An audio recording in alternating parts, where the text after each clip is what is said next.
18-Day Campaign Against Violence Against Women and Children is an annual international campaign that aims to raise awareness about the various forms of violence faced by women and children and to advocate for their rights and protection.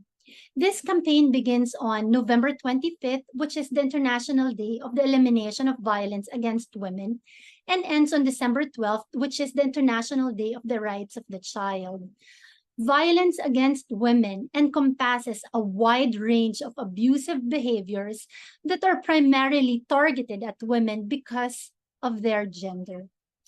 Over the next episodes, we will delve deeply into many issues related to violence and their impact, the many inspiring stories and practical steps towards a safer society. Together, let's raise our voices for change. This is 𝐕𝐢𝐴𝐚𝐦𝐻𝐚, and welcome to our 18-Day Campaign.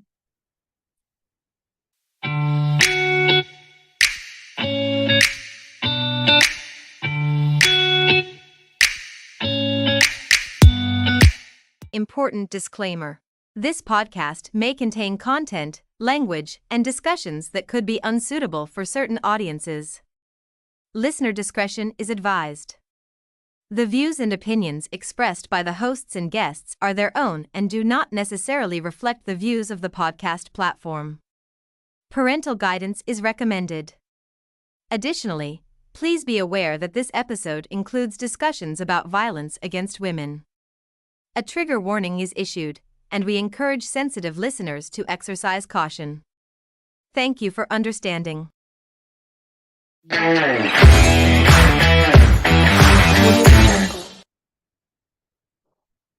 Good day.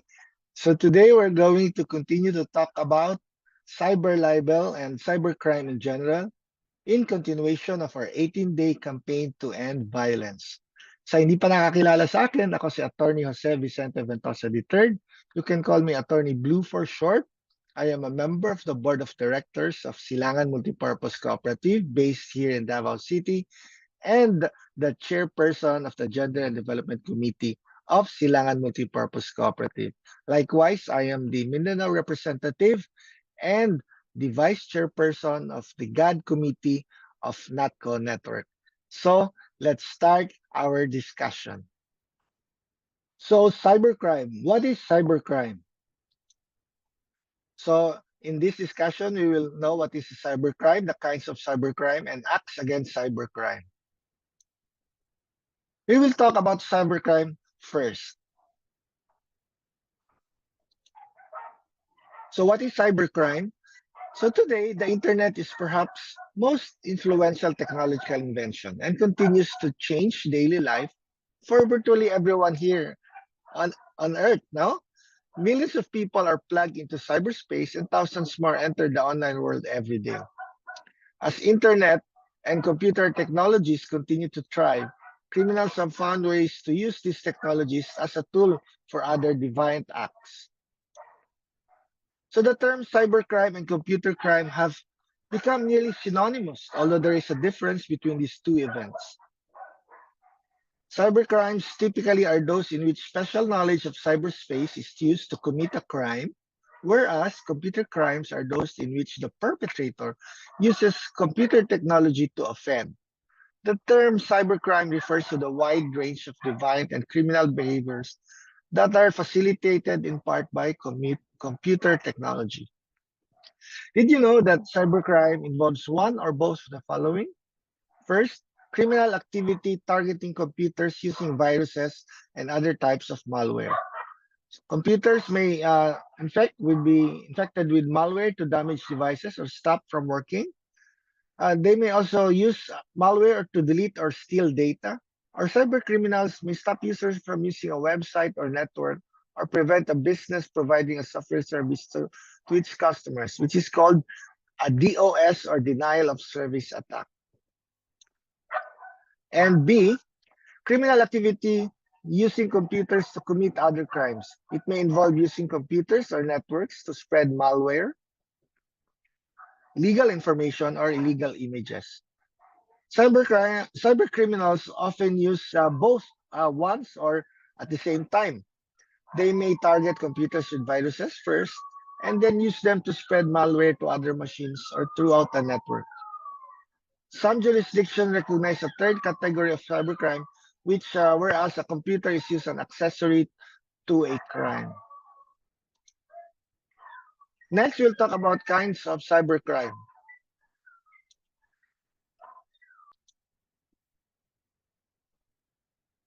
So, spamming is the use of messaging systems to send multiple unsolicited messages to large number of recipients for the purpose of commercial advertising. And for the purpose of non-commercial proselytizing for any prohibited purpose, or simply sending the same message over and over to the same user. Cyber defamation. Cyber libel or cyber defamation is defined as a public and malicious imputation of a crime or a vice or defect, real or imaginary, or any act, omission, condition, status, or circumstance tending to cause the dishonor, discredit, or contempt of a natural or juridical person. So we'll see this is a public and malicious imputation of a crime, vice, or defect, so totoo man o hindi, or any act, omission, condition, status, or circumstance tending to cause the discredit, dishonor, or contempt of a natural or juridical person.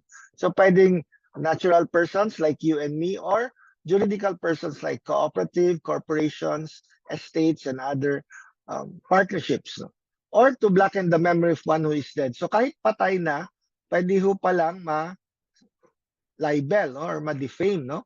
And ito, important sa ating cyber defamation, committed through a computer system or any other similar means which may be devised in the future. So kung in the future, meron na tayong handheld or wireless or virtual na computer device, siya ay masasaklaw pa rin sa cyber libel or cyber defamation. Harassment.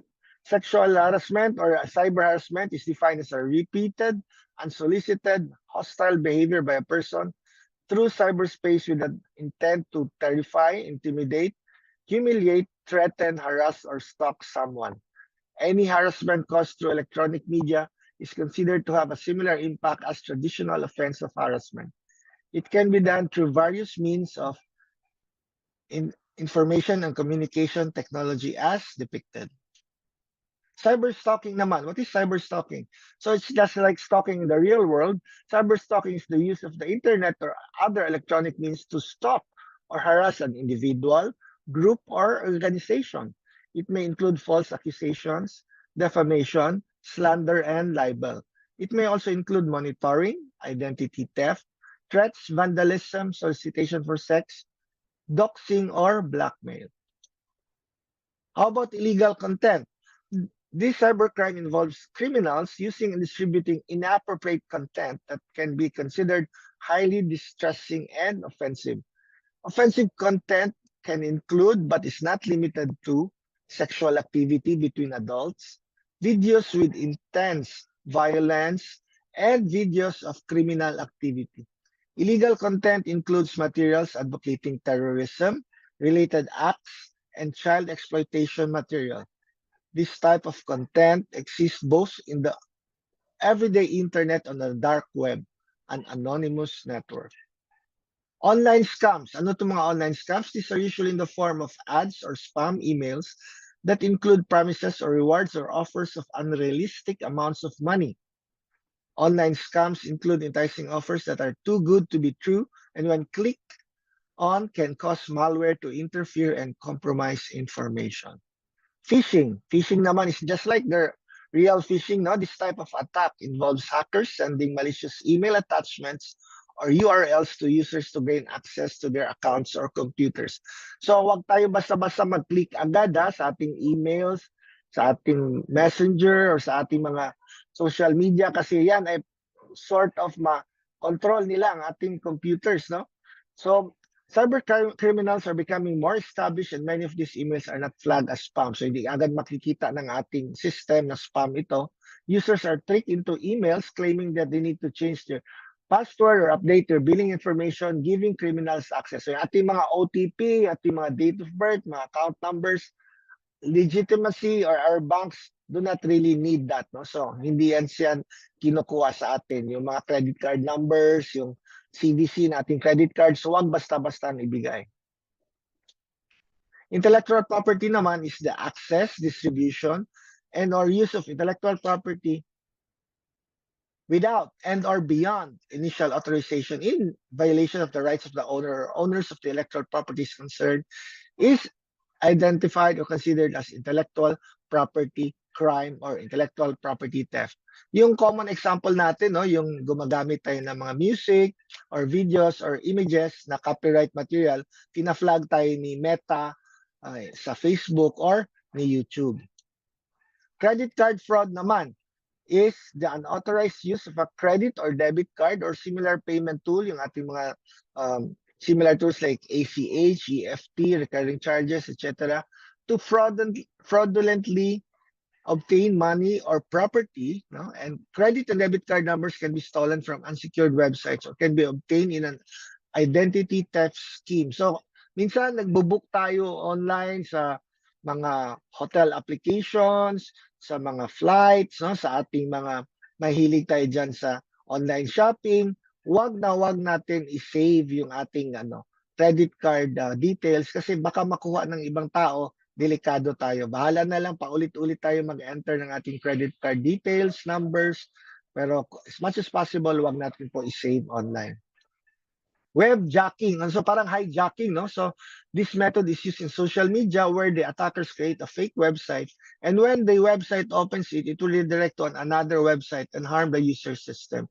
This is done for fulfilling political objectives for money. Pero sometimes kahit hindi political, ginagamit din ito ng iba. Akala natin legit siya na BDO, legit siya na ating mga other mga NBI or something like that, no?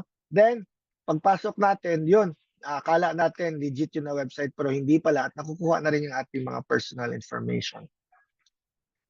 So now, let's talk about the acts against cybercrime. No? So we have cyberlibel, cyberbullying, and other acts of cyber crimes. So let's watch this video. Sinisisi ng pulisya ang pagkakaantala ng pagsasabatas ng Cybercrime Prevention Act sa lumalalang problema ng child cybersex at pornography sa bansa. May payo naman ang isang eksperto sa mga magulang para mailayo sa kapahamakan ang kanilang mga anak. Magbabandila si Jackie Manabat. Aminadong na-addict na ang magpinsan na ito sa computer, pero pinipili naman daw nila ang kausap nila sa internet. Lumabo na yung mata ko, pero di pa rin ako nakikinig sa magulang ko pag sinasabing pumigil ako dahil yun nga, kaka-addict talaga. Kilala ko, tapos yung pagiging mabait at hindi yung mag-BBI sa akin. Dahil sa laganap nga ang masasamang impluensya sa internet, minabuti ng mga magulang na magpinsan na magkaroon ng sariling computer sa bahay. Kaya nakikita ko rin minsan kung ano yung nilalaro nila or ginagawa nila sa computer. Marunong na naman ho sila pag mag-navigate sa computer kung paano nila pupuntahan yung mga illegal or mga dapat or hindi dapat na sites. Ayon sa PNP, kabilang pa ang Pilipinas sa top 10 sa buong mundo sa paggawa at pagpapakalat ng child cybersex at pornography. Sinisisi ng pulisya ang naaantalang pagpapatupad ng Cybercrime Prevention Act. Kung wala po tayong batas, talaga pong talaga pong magpupuntahan sa atin itong mga transnational organized crime. Kaya't payo ng isang eksperto sa mga magulang, tiyaking alam ng anak nila kung ano ang tama at mali sa paggamit ng internet. Kailangan talaga alam ng mga magulang kung anong ginagawa nila in the social networking sites, kung sino mga kaibigan. Kung nasa edad na yun bata, na meron na siyang self-control, may self-discipline. Meron na siyang alam sa kung anong pwede at anong hindi pwede. Mungkahi pa ni Tambunting, hindi lang dapat sa bahay kundi sa eskwelahan mapag-usapan ng cybercrime. Doon daw kasi mas nakikinig at naglalagi ang mga bata. Kailangan din daw pagtibayin ng batas laban sa cybercrime. Para sa Bandila, Jackie Manabat. Kapamilya, sa inyong opinyon, paano mapoprotektahan ang mga kabataan laban sa internet pornography? Reaksyon sa Bandila Facebook at Twitter, Sabi ni Ray Gon II, bukod sa patnubay na magulang, dapat daw ay bawalan na ang mga bata sa mga computer shop kung wala namang kasamang matanda. Mainam din daw na i-block sa lahat ng computer shop ang lahat ng mga adult sites. Ang sagot naman ni Gilbert Valmoria, hindi daw sapat ang gabay ng magulang. Dapat daw masigpitan ng censorship sa mga porn sites at maging sa mga paaralan ay bigyan din ng pansin ang issue para epektibong maturuan ang kabataan. Si Dave Abuel naman, dapat daw iwasan ng mga magulang na i-expose ang kanilang mga anak sa mga gadget na may access sa internet para makaiwas sa mga porn sites. Selective access filtering at proper education naman para sa mga estudyante at magulang ang nakikitang solusyon ni Patrick Dilia. Anya, ang mahusay na pagpapalaki ng mga magulang ay nagbubunga ng responsableng anak na alam ang tamang gawin.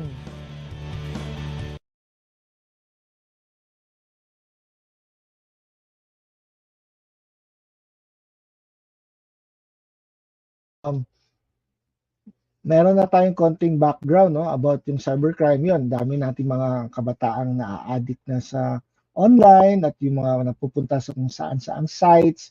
Kaya ang next natin pag-usapan, aside from the Cybercrime Prevention Act, is the Republic Act, yung 9775, yung Anti-Child Pornography Act. So we will see what are these other acts in connection with the Anti-Cybercrime Law of 2012.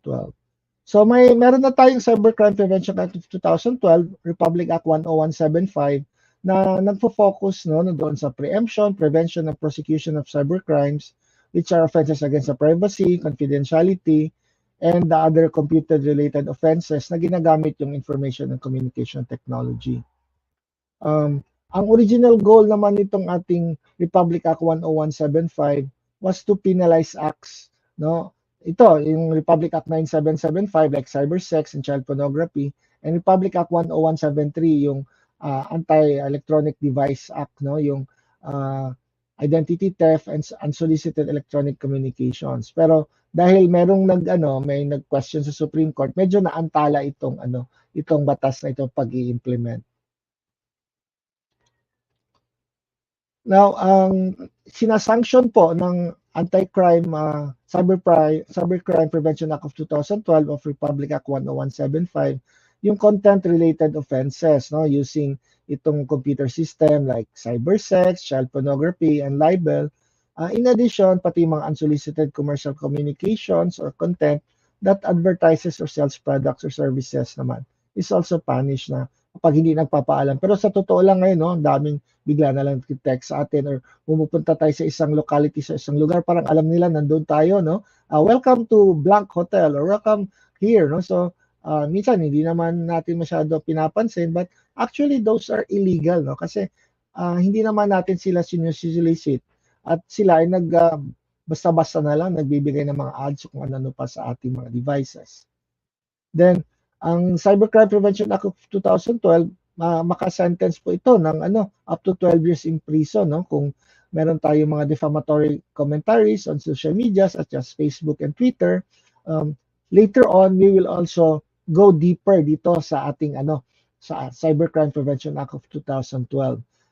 We just like to share na kapag nagigilty tayo dito sa cyber sex, ang mga imprisonment sentence natin is minimum of 6 years and 1 day to a maximum of 12 years. And a fine of not less than 200,000 but not more than 1 million pesos. In addition, yung unsolicited communication is punishable by 1 month to 6 months in prison, and a fine of not less than 50,000 but not more than 250,000 or both. Ayun, so meron din ito, we will discuss after this, yung child pornography, yung through computer systems, yung RA 9775 on the Anti-Child Pornography Act of 2009, yung mga nag-produce, disseminate, or mag-publish ng child pornography, ang kanyang penalties is a fine of not less than 50,000 but not more than 5 million and a maximum prison sentence of 20 to 40 years. Ayan, so let's check this ating overlay. Let's see the overlay for our Anti-Child Pornography Act of 2009. And ito po ay Let's watch this. You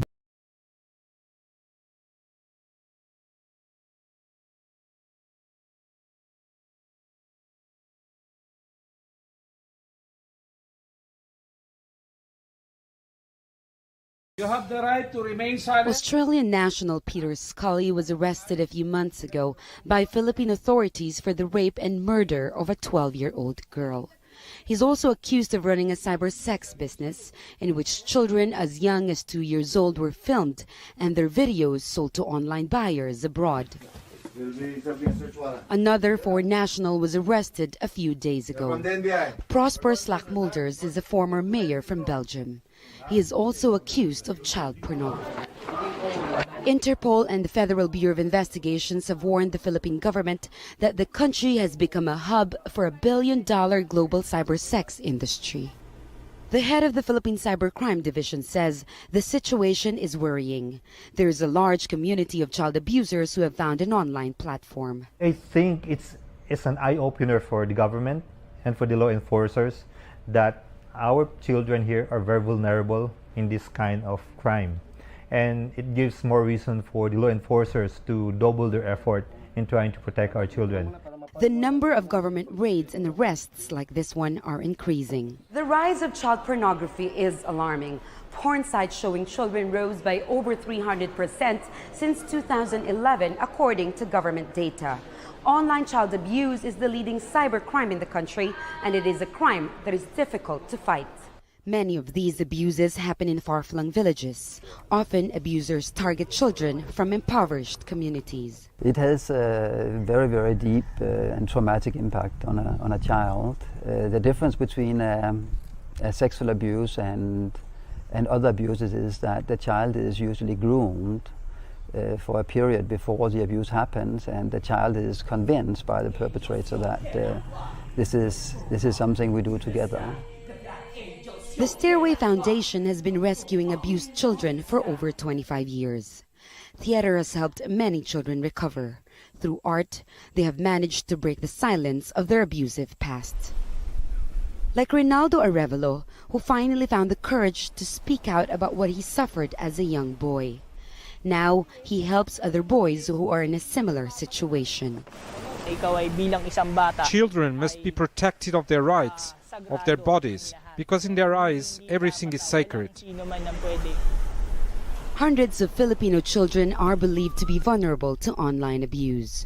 But Rinaldo and other children like him also say that the situation is not entirely hopeless. Their future can still be saved, even if the rescue may sometimes seem like it's only one child at a time. 𝐂𝐚𝐦𝐩𝐚𝐢𝐠𝐧, Al-Jazeera, Mindoro Island, Northern Philippines.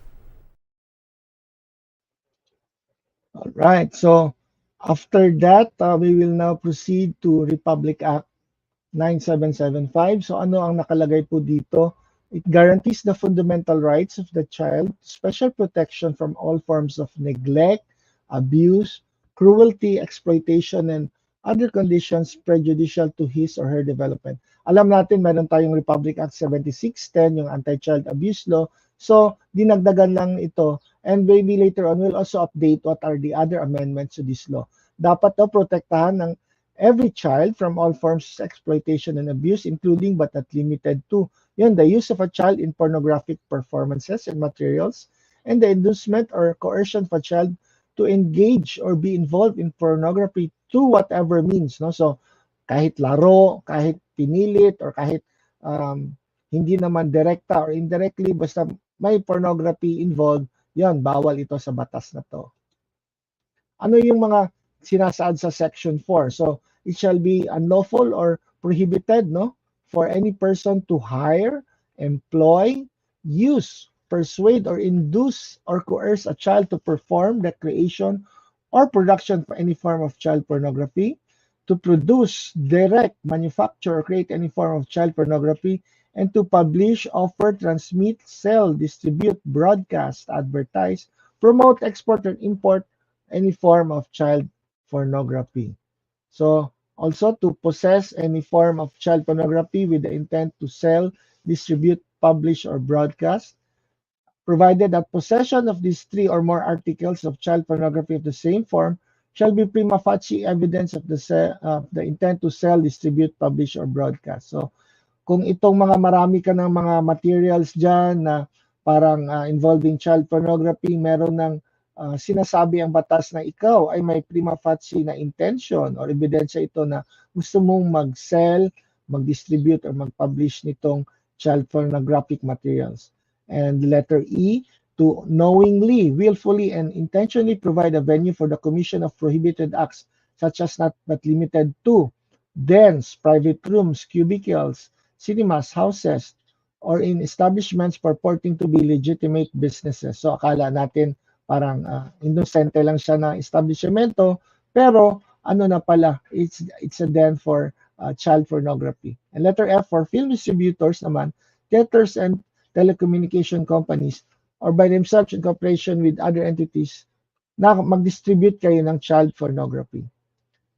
G, for a parent, legal guardian, or person having custody or control of a child to knowingly permit the child to engage, participate, or assist any form of child pornography. So, yung nagbabantay mismo sa bata, no, yung parent, legal guardian, or yung ating mga, let's say, DSWD and other persons having custody or control, sila yung nagpo-promote ng child pornography. To engage in the luring or grooming of a child na pakinggan natin, napanood natin kanina sa video, sabi ng foreigner na sa Stairway Foundation, itong luring or grooming, parang kung sa sa sabong, inaano na natin, no? Ini-introduce na natin yung manok, dahan-dahan, na inaamo natin or hinahawakan natin parang una, inosente, then akala nila okay na later on, yun na, meron ng mga sexual abuse or pornographic na mga films na ginagawa. To engage in pandering of child pornography, and last but not least, to willfully access any form of child pornography. So kung tayo pala ay nag-access ng porn, tayo ay maaring maging liable nito ng Republic Act 9775. Meron pa pala, K&L, to conspire to commit any of the prohibited acts stated in this section. Yung conspiracy to commit any form of child pornography shall be committed by when two persons or more, so dalawa, come to an agreement concerning the commission of any of the said prohibited acts and decide to commit it, and to possess any form of child pornography. Also, meron tayong mga CDs, DVDs, or yung mga magazines na may child pornography. Nako, this is a violation of RA 9775 pala. So, yung mga sanctions natin nandito, no? Any person found of violating Section 4, A, B, and C shall suffer the penalty of reclusion temporal, no? Yung pinaka, medyo, this is 12 years and 1 day to 20 years, and a fine of not less than 1 million pesos but not more than 2 million pesos. Yun naman daw ang person na found guilty of violating Section 4, D, E, and F shall suffer the penalty of reclusion temporal in its medium period and fine of not less than 750,000 pesos but not more than 1 million pesos. Yun kapag 4G naman ang ating na-violate, ang kanyang penalty is reclusion temporal in its minimum period and a fine of not less than 500,000 pesos but not more than 700,000 pesos. And if 4H ang inyong na-commit, prison mayor in its maximum period and a fine of not less than 300,000 pesos but not more than 500,000 pesos. Kapag 4L, is this 4L or 4I, no? Ang iyong kinumit, ang iyong penalty is prison mayor in its minimum period and a fine of not less than 300,000 pesos but not more than 500,000 pesos. And if it's 4J, ang penalty is prison correctional in its maximum period and a fine of not less than 200,000 pesos but not more than 300,000 pesos. Kapag 4K naman, ang penalty is prison correctional in its medium period and a fine of not less than 100,000 but not more than 250,000 pesos. And if the person is found guilty of violating Section 4L, ang kanyang penalty is arresto mayor in its minimum period and a fine of not less than 50,000 pesos but not more than 500,000 pesos. Ayan. So, at least, no, we know ngayon na anong itong mga laws na ito, and hopefully you will stay tuned in all other future natin na mga broadcast. Continue to watch the 18-day campaign against violence against women, and you could also continue to watch the replays. Just watch our Facebook and YouTube ng NATCO, ng Davao Lawyer, and Facebook and YouTube channels. Stay safe and bye-bye.